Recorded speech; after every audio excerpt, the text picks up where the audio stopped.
বিপদ আসলেই প্রথমে বিশ্বনবী সাল্লাল্লাহু আলাইহি ওয়াসাল্লাম একটা দোয়া পড়তেন। তিনি পড়তেন ইন্না লিল্লাহি ওয়া ইন্না ইলাইহি রাজিউন। তাহলে বিপদ এলেই আমরা এখন থেকে ইন্না লিল্লাহ করব, নাকি হাই হুতাশ করবেন? একদল আছে হাই হুতাশ করে, হায় আল্লাহ রে মোর কি হইল রে, মুই কি হরমু রে, মুই কমবে যামু রে, এরকম বিলাপ করতে নিষেধ করেছেন বিশ্বনবী। কি করব, কই যাব, কি হবে, হায় হায়, এরকম হাহুতাশ আছে না নাই?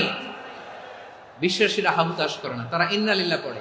তারপরে বিশ্বনবী পড়তেন আল্লাহুম্মা আজুরনি ফি মুসিবাতি ওয়াখলুফ লি খায়রাম মিনহা। একসাথে প্রথমে পড়তেন ইন্না লিল্লাহি ওয়া ইন্না ইলাইহি রাজিউন, তারপর পরে পড়তেন আল্লাহুম্মা আজুরনি ফি মুসিবাতি ওয়াখলুফ লি খায়রাম মিনহা, মানে আল্লাহ এই যে আমি বিপদে ধৈর্য ধারণ করলাম এটার সব তুমি আমারে দাও, আর যেটা হারালাম এর চেয়ে ভালো কিছু দিয়ে মেকআপ করে দিও, ভালো কিছু দিয়ে বদল করে দিও। সুবহানাল্লাহ পড়েন।